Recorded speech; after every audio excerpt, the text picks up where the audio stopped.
नूतन जलधर रुचे गोप बधूटिद कुल चौराय तस्मै श्री कृष्णाय नमः संसार महीरुहस्य विजाय। नमस्कार श्रोता बंधु, परमपिता परमेश्वर भगवान श्री नारायण विष्णु को प्रणाम।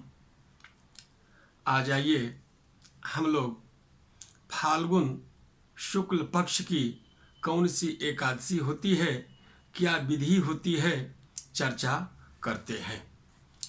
फाल्गुन शुक्ल पक्ष की जो एकादशी होती है उसका नाम है आमल की एकादशी। आमल की अर्थात आंवला वाली एकादशी। महाराज युधिष्ठिर भगवान कृष्ण से प्रश्न करते हैं कि हे धर्मनंदन, हे प्रभु, अब मैं एकादशी का महात्म सुनना चाहता हूँ। भगवान कृष्ण कहते हैं, हे महाभाग धर्मनंदन, तुम्हें इस समय वह प्रसंग सुनाता हूँ जिसे राजा मानधाता के पूछने पर वशिष्ठ जी महाराज ने जो कहा था वही कथा मैं सुनाता हूँ। आमल की एकादशी की कथा।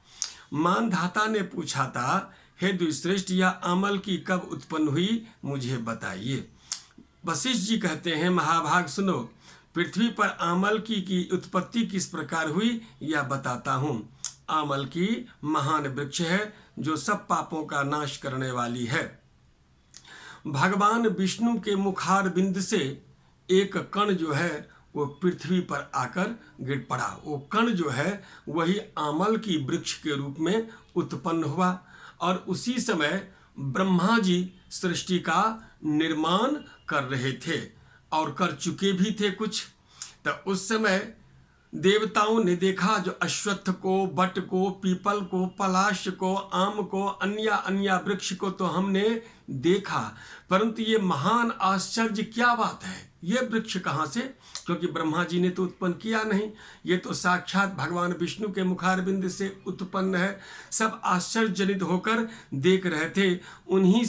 उसी समय क्या हुआ, आकाशवाणी हुई कि हे महात्माओं, हे देवताओं, हे किन्नरों, हे मनुष्यों, ये जो वृक्ष है ये आमल की है। ये आमल के वृक्ष साक्षात नारायण का स्वरूप ही इसको समझना चाहिए। इसके स्मरण मात्र से गोदान का फल मिलता है, स्पर्श करने से उससे भी दूना फल मिलता है और इसको खाने से उससे भी त्रिगुना पुण्य प्राप्त होता है। इसलिए सदा प्रयत्न पूर्वक आमल की का सेवन करना चाहिए। आजकल समय भी ऐसा ही है, जैसे कोरोना है, परिवर्तन हो रहा है, चेंज हो रहा है समय का। जैसे सर्दी और गर्मी, ठंडी जा रही है, गर्मी आ रही है, तो बात, पित्त, कफ, जुखाम आना स्वाभाविक है। तो भगवान का निर्देश है, अगर इस समय आंवला का सेवन किया जाए तो त्रिदोष से, वात, पित्त, कफ से हम मुक्ति पा सकते हैं। वो समय अभी है। तो भगवान ने कहा इसका सेवन नित्य रूप से मनुष्यों को करना चाहिए, क्योंकि इसके मूल में विष्णु, इसके ऊपर ब्रह्मा, स्कंद में परमेश्वर भगवान रुद्र, शाखा में मुनि, टहनियों में देवता, पत्तों में वसु, फूलों में मरुदगण, फलों में समस्त प्रजापति वास करते हैं। आमल की सर्वदेवमयी बताई गई है, अतः विष्णु भक्त, देव भक्त पुरुषों के लिए परम पूज्य है। अव्यक्त स्वरूप से बोलने वाला महापुरुष, हम लोग आपको क्या समझें? वो जो आकाशवाणी हुई थी, देवता लोग पूछते हैं जो हम आपको क्या समझें, आप कौन है, देवता है या कोई और, हमें ठीक ठीक बताइए। आकाशवाणी पुनः हुई, जो संपूर्ण भूतों के कर्ता और समस्त भुवनों के सृष्टा हैं, जिन्हें विद्वान पुरुष कठिनता से देख पाते हैं, वही सनातन विष्णु मैं ही हूँ। देवादिदेव भगवान विष्णु का कथन सुनकर उन ब्रह्म कुमार महर्षियों के नेत्र आश्चर्य से चकित हो उठे। उन्हें बड़ा आश्चर्य विस्मय हुआ। वे आदि अनंत रहित भगवान की स्तुति करने लगे। हे प्रभु, बारंबार आपको प्रणाम है, साष्टांग प्रणाम है। सभी भूतों के चराचर के स्वामी आपको प्रणाम है। ऋषियों के इस प्रकार स्तुति करने पर भगवान श्रीहरि संतुष्ट हुए और बोले, महर्षियों, तुम्हें कौन सा अभिष्ट वरदान मैं दूं? ऋषि बोले भगवान यदि आप संतुष्ट हैं तो हम लोगों के लिए हित के लिए ऐसा व्रत बतलाइए जो स्वर्ग और मोक्ष रूपी फल प्रदान करने वाली हो।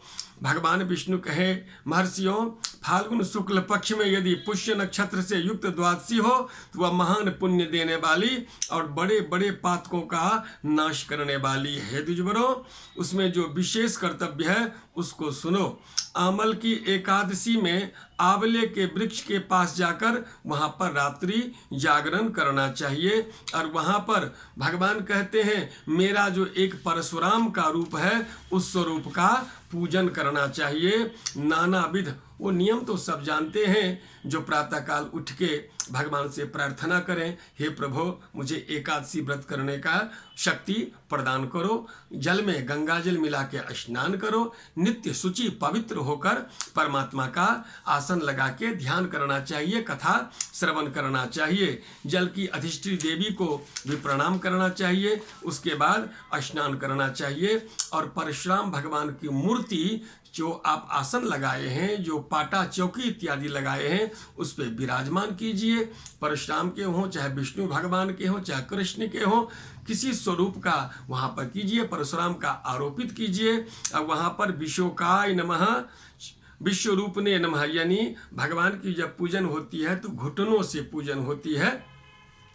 तो इस प्रकार से कुछ फूल और भगवान विष्णु को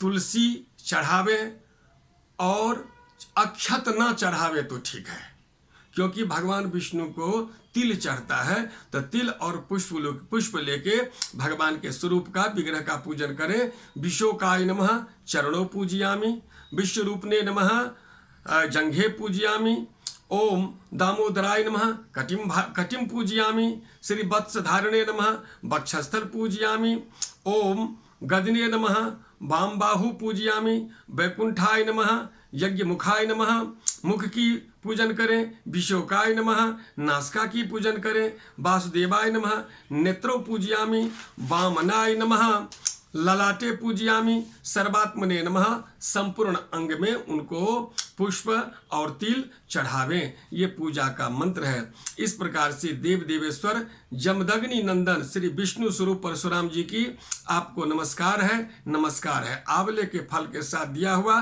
मेरा अर्घ्य स्वीकार करें, उनको अर्घ्य प्रदान करें। इस तरह से परशुराम जी की पूजन करने से भगवान विष्णु ही है, उनका अवतार है, वो पूजन करना चाहिए। तत्पश्चात तो सब जानते हैं जो अपने कुटुंबियों के साथ ब्राह्मणों के साथ भोजन करना चाहिए। वशिष्ठ जी कहते महाराज इतना कहकर देवेश्वर भगवान विष्णु वहीं अंतर्धान हो गए। तत्पश्चात उन समस्त महर्षियों ने उक्त व्रत का पूर्ण रूप से पालन किया। नृपश्रेष्ठ इसी प्रकार तुम्हें भी व्रत का अनुष्ठान करना चाहिए। भगवान कृष्ण कहते हैं युधिष्ठिर यह दुर्धर्ष व्रत मनुष्यों को सभी पापों से मुक्त कराने वाला है, क्योंकि कण कण में क्षण क्षण में हम पाप के अधिकारी भागी बन रहे हैं। क्योंकि मनुष्य जीवन जो है, जितने भी जीवन है सब पाप के पुंज है। इस पाप से हमें बचना है, अपने जीवन को संवारना है, हमें मुक्ति प्राप्त करनी है, सदगति प्राप्त करनी है, परम गति प्राप्त करनी है। वो कैसे होगा? तो भगवत पूजन से। एकमात्र एक मैं बाबा तुलसीदास जी का एक दोहा सुनाता हूँ। उसमें कहते हैं वारी मथे घृत हो ये मुदा सिकता ते बरु तेल बिनु हरि भजन न भव तरिहा या सिद्धांत अपेल। भावार्थ इसका यह है, कदाचित पानी का मंथन करने से घी निकल सकता है, कदाचित बालू का मंथन करने से तेल निकल सकता है, लेकिन बिनु हरि भजन न भव तरिहा, प्रभु के कृपा के बगैर, भजन के बगैर ये जीवन रूपी महासमुद्र है, इसको हम पार नहीं कर सकते हैं। बार बार आना जाना हमारा लगा ही रहेगा। ये आवागमन से छुटकारा पाने के लिए हम प्रभु का चिंतन करें, परमात्मा करें। विष्णु भगवान की जय, एकादशी महात्मा की जय।